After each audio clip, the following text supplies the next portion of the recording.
Welcome to Story Lab. This week, we're taking a look at the story of someone brave enough to protect two guys on the run. Hey, Skylar, where are you?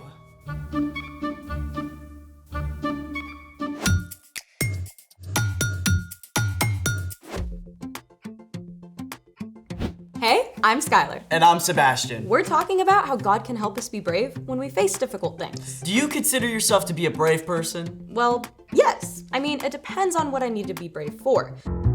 If it's getting up to give a report in front of class, I can totally be brave. If you fall and scrape your knee and need someone to help clean up the blood, I'm your girl. But I gotta admit, there are a few things I'm not quite so brave about, like needles. Hey, Skylar? What?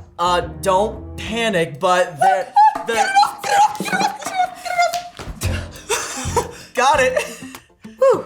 Thank you for stepping up. I mean, stomping down. Hey, wait a minute. This is totally fake. And that was not a fake scream. I thought you were being heroic, but you set me up. True. You owe me. Well, also true. How about you get to choose what we get to do today? I know just the thing to explore. Let's discover it. All right, what do you get? Okay, so you protected me from that spider. Chivalry isn't dead. Yeah. All right, but in the wild, there are different animals that actually do protect each other from danger. This I did not know. First up, we're traveling to Africa. Zebras and ostriches. Yep, they're both prey for faster animals who want to eat them. Zebras have great eyesight, but they don't have a good sense of smell. And ostriches have terrible eyesight, but they do have an awesome sense of smell. So they work together. Exactly. The ostriches alert the zebras if they smell a dangerous predator, and the zebras alert the ostriches if they see trouble. That's amazing. Next up, we're heading to the tropics. We found Nemo! But I don't see who Nemo is protecting. The sea anemones. Oh, very cool. Sea anemones sting, but clownfish release a substance to protect themselves, so they can hide from prey in the sea anemones. Well, how do the clownfish help the sea anemones? Well, they attract prey to keep the anemones fed, and the clownfish get rid of harmful parasites that could hurt the anemones. Very handy. Now, if you travel to southern Africa, you can't overlook a meerkat! And a drongo bird. The bird keeps a lookout while the meerkat hunts. If a predator shows up, the drongo warns the meerkat so it can run to safety. But the meerkat usually drops its food, so the bird gets a free lunch. Definitely an unexpected partnership. Speaking of which, it's time for The story before the story. Today we're in Joshua, the 6th book in the Bible. In the beginning, God created the whole world and everything in it, including people. But when people turned away from God, the world was broken, and so was our friendship with God. Still, from the beginning, God had a plan to restore it all. God chose one man, Abraham, and promised to bless the whole world through his family. For hundreds of years, Abraham's descendants, the Israelites, were enslaved in Egypt. Then, God called Moses to lead them to freedom.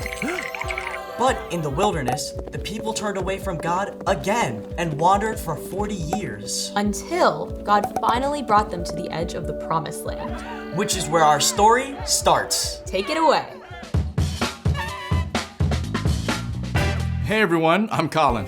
After 40 years camping out in the wilderness, God's people finally arrived at the Jordan River. When Moses died, God chose Joshua, who had shown great courage, to lead the Israelites.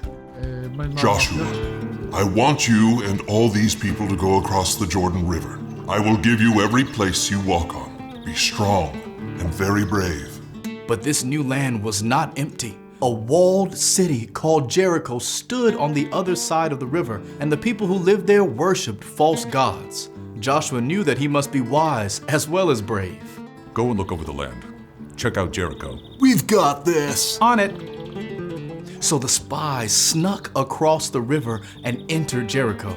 A woman named Rahab offered them a place to stay. Now, the people of Jericho already knew about the Israelites, how their God had led them through the Red Sea and helped them defeat their enemies. So when word reached the king of Jericho that Israelite spies were in the city, he panicked. By order of the king, bring out those men who've come to your house. It's true that the men came here, but I didn't know who they were. They left at sunset. Rahab claimed the men were gone, but actually she had hidden them. See, Rahab's home was built into the city wall. Knowing the men were in danger, she had taken them up to the flat roof and piled flax to hide them. No one will find you here. Don't move until I return. Rahab even sent the king's messengers on a wild goose chase. I don't know which way they went. Go after them quickly. You might catch up with them. Now, did Rahab just tell a lie? Yup. But she did it to save the lives of the spies who would have been killed otherwise. The king's men believed Rahab. They quickly left the city to hunt for the spies. Rahab went up to the roof to talk with the two men she had hidden. Are they gone? They think they're chasing you back to the Jordan. Thank you. Look, I know the Lord has given you this land. We've heard the stories of what your God has done, and we're all afraid of you. The Lord your God rules heaven and earth. You're not an Israelite, but you speak truth. Just promise that you'll be kind to me and my family. Don't let us be killed. You're saving our lives, so we'll save yours when the Lord gives us this land. The city gates were shut for the night, so there was no way for the spies to get out of town, except through the wall itself. I'll lower you out the window, then go hide in the hills for 3 days until the king's men return. After that, you can go home. Just one more thing. When all the Israelites together enter this land, you must tie a bright red rope in the window. Then bring your whole family into the house and stay here. If you don't tell anyone what we're doing, we promise you'll be safe. I'll do exactly what you say. Rahab lowered the men on a rope and they escaped into the hills. At the end of 3 days, the king's men returned to Jericho and the spies made their way back across the Jordan. The Lord has given the whole land over to us. All the people are weak with fear because of us. You may have heard how the rest of the story goes. The Israelites crossed the Jordan River and God gave Joshua instructions for the army to march around the city for 7 days in a row. On the 7th day, they marched around the city 7 times and then shouted out together, and the walls of Jericho crumbled down. The Israelites were able to walk right in and capture the city, but the spies went immediately to Rahab's home and rescued Rahab and her family, just as they had promised. Because of Rahab's courage, she and her whole family were saved. The end. Wow, Rahab was seriously brave. I wonder how she knew to trust the one true God. We don't know how that came about, but after this, Rahab became part of God's family. In fact, she was the great-great-grandmother of King David, and she's even mentioned in the book of Matthew as part of the family line of Jesus. That's pretty cool. So, what's our part in this story? Rahab took a huge risk when she helped the spies. But even though she was not an Israelite, she chose to trust the one true God and showed incredible courage. She trusted God, and God helped her be brave enough to do something really hard. That's right.